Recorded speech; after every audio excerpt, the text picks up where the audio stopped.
प्रसन्नाङ्गरागं प्रभाकाञ्चनाङ्गं जगद्भीतिशौर्यं तुषाराद्रिधैर्यम् तृणीभूतहेतिं रणोद्यद्विभूतिं भजे वायुपुत्रं पवित्राप्तमित्रम् भजे पावनं भावनानित्यवासम् भजे बालभानुं प्रभाचारुभासम् भजे चन्द्रिका कुन्दमन्दारहासम् भजे सन्ततं रामभूपालदासम् भजे लक्ष्मणप्राणरक्षातिदक्षं भजे तोषितानेकगीर्वाणपक्षम् भजे घोरसङ्ग्रामसीमाहताक्षं भजे रामनामातिसम्प्राप्तरक्षम् कृताभीलनादं क्षितिक्षिप्तपादम् घनक्रान्तभृङ्गं कटिस्थोरुजङ्घम् वियद्व्याप्तकेशं भुजाश्लेषितास्मम् जयश्री समेतं भजे रामदूतम् चलद्वालघातं भ्रमच्चक्रवालं कठोराट्टहासं प्रभिन्नाब्जजाण्डम् महासिंहनादाद्विशीर्णत्रिलोकं भजे आञ्जनेयं प्रभुं वज्रकायम्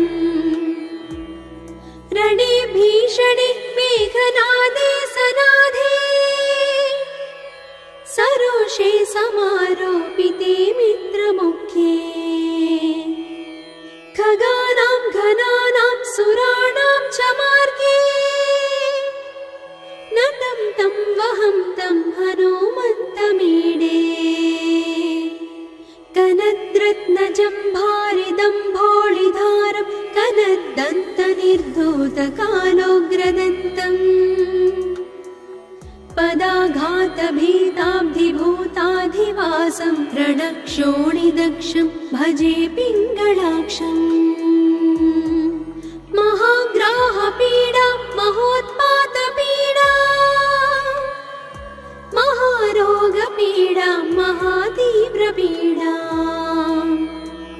हरत्यासुते पादपद्मानुरक्तो नमस्ते कपिश्रेष्ठ रामप्रियो यः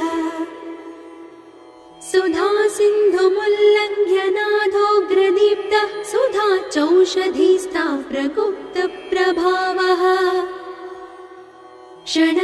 षडद्रोणशैलस्य सारेण सेतुं विना भूस्वयं कः समर्थः कपीन्द्रः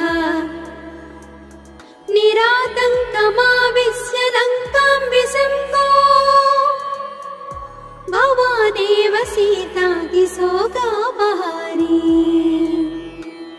समुद्रान्तरङ्गादिरौद्रं विनिद्रम्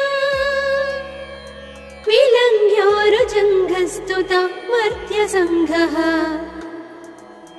रमानाथ रामः क्षमानाथ रामः अशोकेन शोकं विहाय प्रहर्षम् वनान्तर्घनं जीवनं दानवानं विपाट्य प्रहर्षात् हनूमान् त्वमेव जराभारतो भूरिपीडां शरीरे निराधारणारूढगाढप्रतापे भवत्पादभक्तिं भवद्भक्तिरक्तिम् कुरु श्रीहनुमत्प्रभो मे दयाळो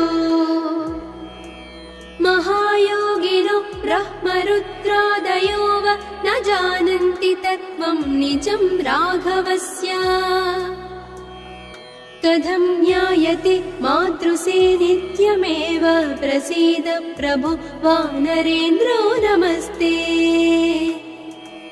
नमस्ते महासत्त्ववाहाय तुभ्यम् नमस्ते महावज्रदेहाय तुभ्यम्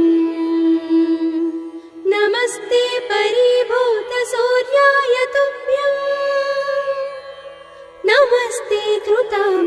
नित्यकार्याय तुभ्यम्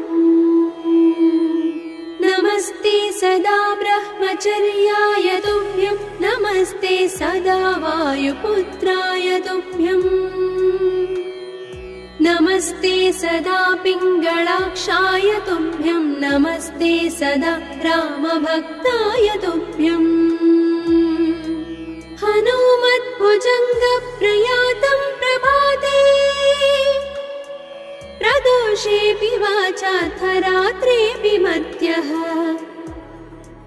पठन्नस्नतो